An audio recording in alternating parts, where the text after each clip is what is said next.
Daniel Escobar, de Proceso. Primero, bueno, aprovechando la presencia del fiscal general de la República, preguntarle sobre pues esta situación de la investigación que llevan a cabo por el caso de Sinaloa. Sabemos que tienen coordinación, de acuerdo a lo que nos han mencionado, con el gobierno de Estados Unidos precisamente para recibir todos los datos que ellos puedan proporcionar, porque entendemos es directamente el enlace o la comunicación que están teniendo. Primero, saber cómo va esta investigación, todos los datos que han aportado y también cómo evalúa todo lo que han dado, sobre todo cuando pues el gobierno mexicano ha dicho que no se ha dado toda la información que se requiere, o tal vez sí, y tal vez ustedes tengan esa información. Gracias. Para empezar.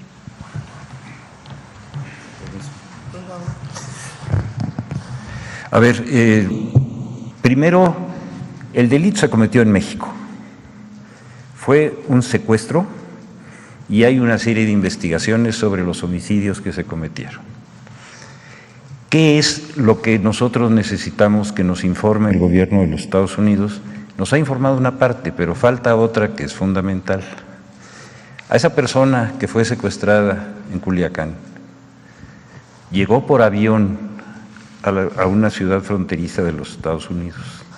La entrada de cualquier avión y de cualquier persona están reglamentadas de acuerdo con la ley norteamericana y se tiene que identificar el vehículo, que en este caso es el avión, que traía sus matrículas clonadas.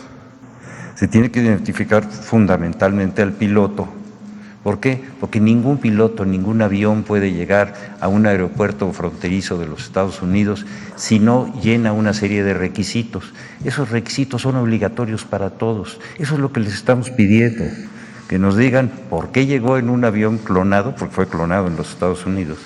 Segundo, por qué no fue detenido el piloto en esas condiciones, porque no hay un protocolo que nos diga cómo entró. Que nos den todos esos datos que son útiles, pero no son fundamentales. Es decir, el secuestro está probado y nosotros tenemos toda la información y se ha hecho pública, usted la conoce, y en ese sentido creo que ellos tienen la obligación de darnos esa información. De todas maneras va a ir saliendo. ¿Por qué? Porque las audiencias de las personas se van a ir desahogando. Y ahora sabemos lo que está pasando con el que hizo el secuestro, con su hermano y con las facilidades de orden procesal que están teniendo en los Estados Unidos, que también son públicas y todos los conocemos.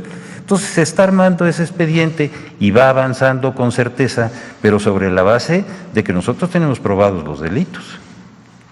Fiscal, aprovechando, también en las investigaciones que ustedes están teniendo, ¿cómo llevan el caso del gobernador Rubén Rocha? Si hubo esta salida o no de México, las actividades o han detectado algo irregular pues en su actuación.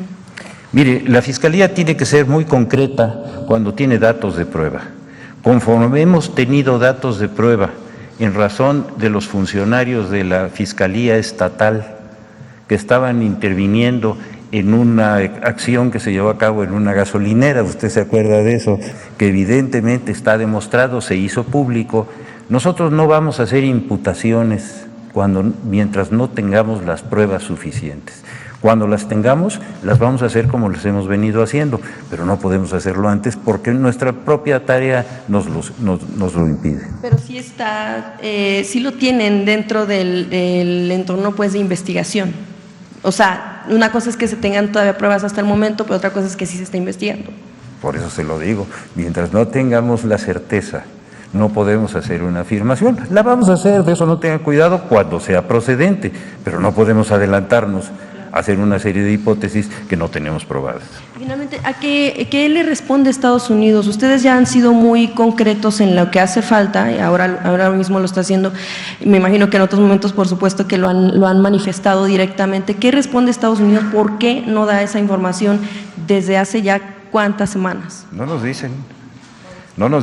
Nosotros ya hicimos la solicitud de asistencia jurídica internacional. Es lo que la ley nos permite, es lo que existe en un entorno internacional de derecho público internacional. Hemos hecho esa solicitud y nos han contestado algunas cosas, pero esas a las que usted se refiere y a las que hemos platicado en este momento, no nos las contestan. Hay que seguir insistiendo. Mire, van a salir, de eso no tiene remedio, tienen que salir. Gracias, fiscal. Presidenta, también, muchas gracias, fiscal. Presidenta, también en torno a este tema de seguridad, un poco también algunas preguntas que se pudieran tener al general respecto sobre todo de cuestiones de derechos humanos. Se han manejado en varios momentos, sí en el marco de lo que ha sucedido en Sinaloa, pero también en otros estados, la actuación de elementos militares, pero también de marinos en torno a cómo se dan las respuestas oficiales respecto de ciertos homicidios que se han dado cuando el ejército lo que dice es que han tenido, con los comunicados oficiales es que ellos repelen o que las ejecuciones se dan porque primero fueron atacados. Ha habido algunos casos en otros años, por ejemplo, no olvidar el caso en Tamaulipas, también no solo es en Sinaloa, del caso de la niña Heidi Mariana. Es un caso que no sabe cómo ha avanzado, si lo cerraron, si no, si van a seguir investigando, sobre todo cuando la madre de esta menor de edad lo que dice es que, bueno, pues el ejército lo que trató de hacer es cicatrizar ese hecho diciendo que fue por bala, por un enfrentamiento con un grupo criminal, cuando ella lo que ha podido probar es que en videos se confirma que hubo solamente patrullajes del ejército, es decir, que en el momento había solamente elementos militares.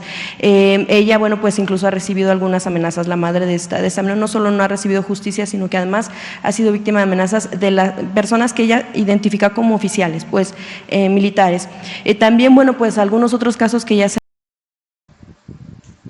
Destaca ANLO mayor presencia de la Guardia Nacional en 21 entidades. El presidente Andrés Manuel López Obrador, en su conferencia de prensa matutina desde el Palacio Nacional, resaltó que en 21 entidades federativas es superior la presencia de elementos de la Guardia Nacional frente a la Policía Nacional. Hay lugares en donde la Policía Estatal y Municipal, los elementos de la Policía Estatal y Municipal es menor que el número de guardias nacionales, y esto es muy bueno porque se está reforzando la seguridad y la protección, subrayó el presidente López Obrador.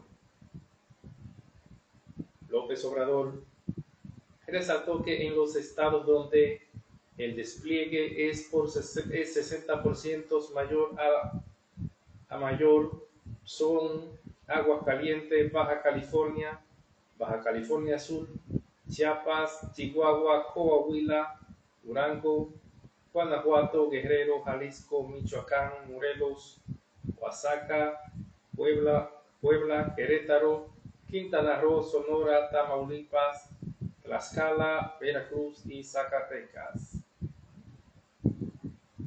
El titular del Ejecutivo Federal mencionó que a casi 5 años de su creación, la corporación cuenta con 130,000 efectivos capacitados y espera que para el 2025 se cuente con 150,000 elementos. El mandatario federal resaltó que en la actualidad cuentan con 400 cuarteles y 100 instalaciones cedidas por el ejército mexicano. En la mañanera, el presidente recordó que la aceptación que tiene la corporación entre los mexicanos es del 75%, de acuerdo con los datos del Instituto Nacional de Estadística y Geografía.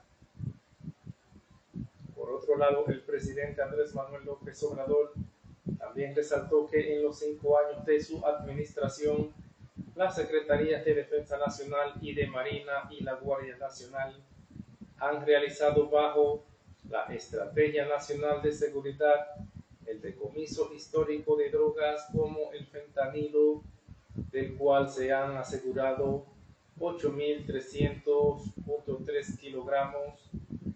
Las Fuerzas Armadas también enviaron la comercialización de 721.252.6 kilogramos de metanfetamina entre diciembre del 2018 y el 24 de junio de este año, detalló Luis Crescencio Sandoval, titular de la Defensa Nacional.